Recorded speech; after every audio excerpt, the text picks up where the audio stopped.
எனக்கு வந்திருக்கிற கொஞ்சம் இமெயில்ஸ் வச்சு தான் இன்றைக்கி இந்த வீடியோ பேச போகிறோம். அதோட சாராம்சம் என்ன அப்படின்னா, கொஞ்சம் பேர் அனுப்பியிருந்தாங்க, அக்கா என் ஹஸ்பண்ட் வந்து வெளியில் இருக்கிறவங்க கிட்ட அவரை மாதிரி ஒரு ஃப்ரெண்ட்லியான பர்சன் கிடையாதுன்னு சொல்லுவாங்க. ஆஃபீஸாக இருக்கட்டும், இல்லை என்னோட ரிலேட்டிவ்ஸாக இருக்கட்டும், யார்கிட்ட கேட்டாலும் சிரிச்ச முகமாக இருப்பார், அன்பாக இருப்பார் அப்படின்னு சொல்லுவாங்க. அதே மாதிரி வெளியிலேயும் அவருக்கு நல்ல பேர், ரொம்ப சாமிங்கான பர்சன்.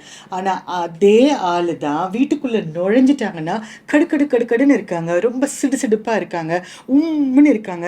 ஆஃபீஸ்லேருந்து வந்த உடனே அந்த ரிமோட் எடுத்து டிவி பார்க்க உட்காந்தாங்கன்னா நம்ம என்ன பேசினாலும் காதில் கேட்காது. ஏன் அக்கா என்ன பார்த்தா மட்டும் அவருக்கு எரியுது? நான் தானே பெட்டர் ஹாஃப், அப்போ ஏன் கூட தானே அன்பாக இருக்கணும். ஊரில் இருக்கிற எல்லார்கிட்டையும் அன்பாகவும் ஃப்ரெண்ட்லியாகவும் இருக்காரு, ஆனால் என்கிட்ட மட்டும் ஏன் இப்படி சிறுசிறுன்னு இருக்காரு அப்படின்னு கேட்டு வந்திருக்கிற இமெயில்ஸுக்கான ஆன்சர் தான் இன்னைக்கு வீடியோ. பார்க்கலாமா? யூஸ்வலாக மென் வந்து வெளியில் ரொம்ப வேறு மாதிரியான ஒரு இமேஜ் இருக்கும். வீட்டுக்குள்ளே வரும்போது அந்த ஒரு சிடுசிடுப்போடையும் அந்த ஒரு எரிச்சலோடையும் உள்ளே வர்றது ரொம்ப சாதாரணமாக நார்மலாக இப்போ நம்ம பார்க்க முடியுது. எதனால் இப்படி நடக்குது?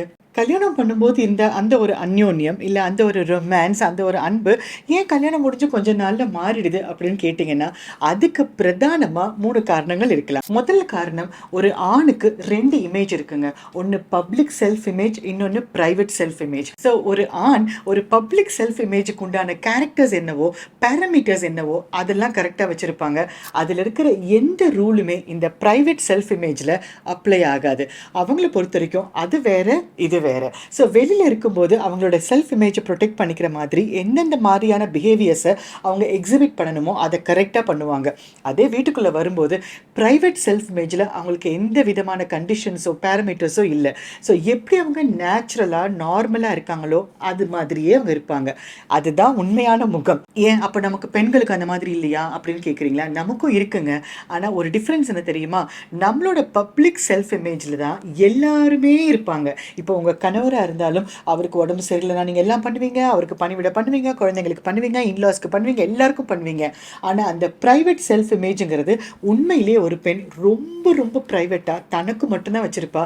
தன்னுடைய இன்செக்யூரிட்டிஸோ இல்லை தன்னுடைய ஷார்ட் கம்மிங்ஸையோ தன்னுடைய ஃபால்ட்டையோ கில்ட்டையோ வெளியில் அவ்வளோ சுலபத்தில் காமிக்க மாட்டாங்க. ஆனால் ஒரு ஆணாக இருக்கிறவங்க ப்ரைவேட் செல்ஃப் இமேஜில் மனைவி கிட்ட எல்லாத்தையும் அப்படியே ஓப்பனாக இருக்கிறதுனால தான் ப்ரைவேட் செல்ஃப் இமேஜில் எந்த ஒரு ரெஸ்ட்ரிக்ஷனும் இல்லாமல் உண்மையாக இருக்கிறதுனால அந்த மனசில் இருக்கிற ஃப்ரஸ்ட்ரேஷன் எல்லாம் அப்படியே வெளியில் வருது. ரெண்டாவது, டீப் ரூட்டட் பர்சனாலிட்டி பேட்டர்ன் அப்படின்னு சொல்லுவோம். என்னன்னா, ஒரு ஆண் வந்து எதை பார்க்குறாங்களோ அதை தான் அவங்க அப்சர்வ் பண்ணிப்பாங்க. இப்போ அவங்க அப்பா எப்படி இருந்தாங்களோ, இல்லை அவங்க தாத்தா எப்படி இருந்தாங்களோ, இல்லை உங்களோட அப்பா எப்படி இருந்தாங்களோ, இந்த மாதிரி தன்னுடைய வாழ்க்கையில் இருக்கிற மற்ற ஆண்களை பார்க்கும்போது எது அவங்களுக்கு கம்ஃபர்டபுள் பேட்டர்னாக தெரியுதோ அதை தான் அவங்க அடாப்ட் பண்ணிப்பாங்க. ஸோ அவங்களோட குழந்தை பருவத்தில் அவங்க அம்மா அவங்க அப்பா கிட்ட எப்படி இருந்தாங்க, அவங்க அப்பா வீட்டுக்கு வரும்போது எப்படி பிஹேவ் பண்ணாரு அப்படிங்கிறது ப்ரிடாமினண்ட்டாக நிறைய பேருக்கு அந்த பிஹேவியர் தான் வரும். இதில் ஒரு முக்கியமான விஷயம் என்ன அப்படின்னா, அந்த ஆணுடைய அம்மா ஒரு பெண்ணாக இருக்கிறவங்க ஒரு ஆண் எப்படிலாம் இருக்கக்கூடாது, எப்படி இருக்கணும் அப்படிங்கிறத சரியாக எக்ஸ்பிளைன் பண்ணி சொல்லி கொடுக்காதது ஒரு பெரிய காரணமாக இருக்கலாம். அதனால தான் ஒரு ஆணா இப்படி தான் இருக்கணும், எங்கள் வீட்டில் இருக்கிறவங்களாம் இப்படி தான் இருந்தாங்க அப்படிங்கிற அந்த பேட்டர்ன்லேயே அவங்க இருப்பாங்க. இப்போ நம்ம சடனாக போய் ஏன் நீ கூட பேச மாட்டேங்கிற, ஏன் வீட்டில் சாதாரணமாக இருக்க மாட்டேங்கிறீங்க, ஏன் சகஜமாக பேச மாட்டேங்கிறீங்க அப்படின்னா அவங்களால அந்த ஒரு சேஞ்சை அடாப்ட் பண்ணிக்க முடியவே முடியாது. ரொம்ப கஷ்டப்படுவாங்க. ஏன்னா ஒரு ஆணுக்கு ஒரு ப்ராக்டிஸில் இருந்தாங்கன்னா அதே ப்ராக்டிஸை தான் முக்கால்வாசி பேர் இருப்பாங்க. ஸோ அவங்களுக்கு அந்த இமோஷ்னல் ரெகுலேஷனை சேஞ்ச் பண்ணும்போது அவங்களுக்கு எப்படி ரியாக்ட் பண்ணணும்னு தெரியாதப்போ நீங்கள் சொல்கிற விஷயங்கள் அவங்கள அந்த மாற்றத்தில் நோக்கி கொண்டு போகிறதுனால நச்சா தெரியும், இரிட்டேட்டிங்காக தெரியும், அனாயிங்காக தெரியும். அதனால தான் அந்த பேட்டர்ன் அவங்க பிரேக் பண்ணுறதுக்கு ரொம்ப கஷ்டப்படுவாங்க. இதுவும் ஒரு காரணமாக இருக்கலாம். மூணாவது, யூஸ்வலாக கல்யாணம் ஆகி கொஞ்ச நாள் ஆனதுக்கப்புறம் அந்த ஆண் தன்னுடைய மனைவியை ஒரு சேஃப்டி பிளேஸாக தான் அவங்க கன்சிடர் பண்ணுவாங்க.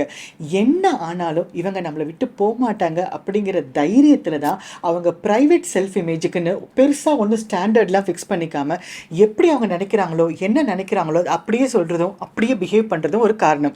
இது சரியாக தப்பான்னு கேட்டிங்கன்னா இது ஆக்சுவலாக அவ்வளோ அட்வைசபிள் கிடையாது தான்.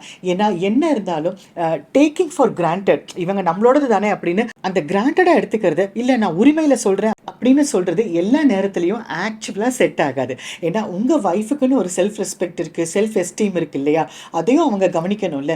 ஸோ இந்த பேட்டர்ன்லேருந்து அவங்க கொஞ்சமாவது மாறி வரதான் செய்யணும். அது மட்டும் இல்லாம, நான் சந்திக்கிற ஆண்கள்ல சிலருக்கு இந்த ஒய்ஃப் கிட்ட எப்படி இருக்கணும் அப்படிங்கிற அந்த லேக் ஆஃப் பேசிக் மேனர்ஸ், புன்னகைக்கணும், சிரிக்கணும், அவங்க கிட்ட ஒரு ஃப்ரெண்ட்லியான ஒரு கான்வர்சேஷன் பண்ணணும் அப்படிங்கிற அந்த பேசிக் லேக் ஆஃப் மேனர்ஸை இமோஷனல் இன்டிமசி அப்படிங்கிற ஒரு பேர்லையும், என்னுடையவள், நான் வந்து எனக்கானவள் அப்படிங்கிற ஒரு போர்வையிலையும் அவங்களுக்கு உண்டான அந்த ஒரு மரியாதையும் அங்கீகாரத்தையும் கொடுக்கறது இல்லை அப்படிங்கிறதும் ஒரு உண்மையான அக்ரி பண்ண வேண்டிய விஷயம்தான்.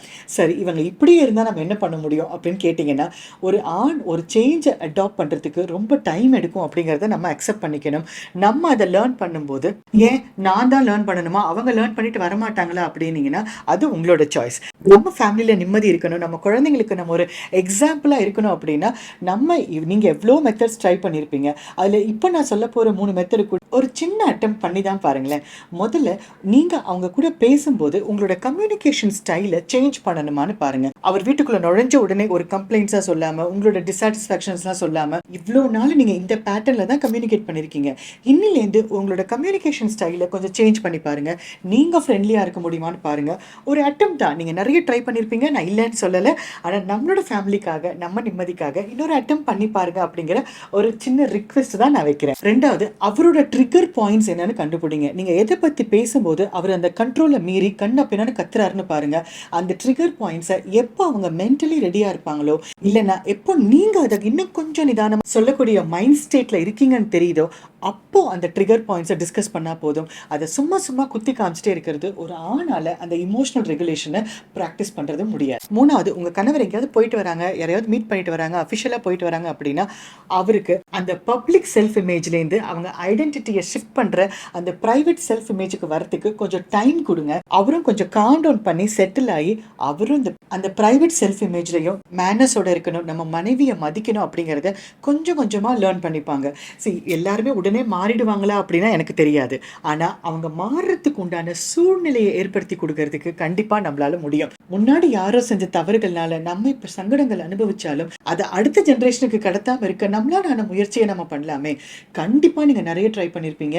இந்த அட்டெம்ப்ட் கூட ஒரு தடவை பண்ணி பாருங்க, உங்களுக்கு கண்டிப்பா ஹெல்ப்ஃபுல்லா இருக்கும்னு நினைக்கிறேன். வெளியில போற ஆண் வீட்டுக்குள்ள வரும்போது சிரிச்ச முகத்தோட எப்படா வீட்டுக்கு போவோங்கிற அந்த அன்பை நோக்கி, அந்த ஆதரவை நோக்கி வர்ற மாதிரி நம்மளும் அதுக்கு உண்டான ஒரு சூழ்நிலையை கிரியேட் பண்ணி வைக்கலாம். யோசிச்சு பாருங்க, ப்ராக்டிஸ் பண்ணுங்க. இதை பத்தி உங்களுக்கு மேலும் டீட்டெயில்ஸ் வேணும்னா காமெண்ட்ல சொல்லுங்க, மெயில் அனுப்புங்க. கண்டிப்பா நம்ம டிஸ்கஸ் பண்ணலாம். All the best.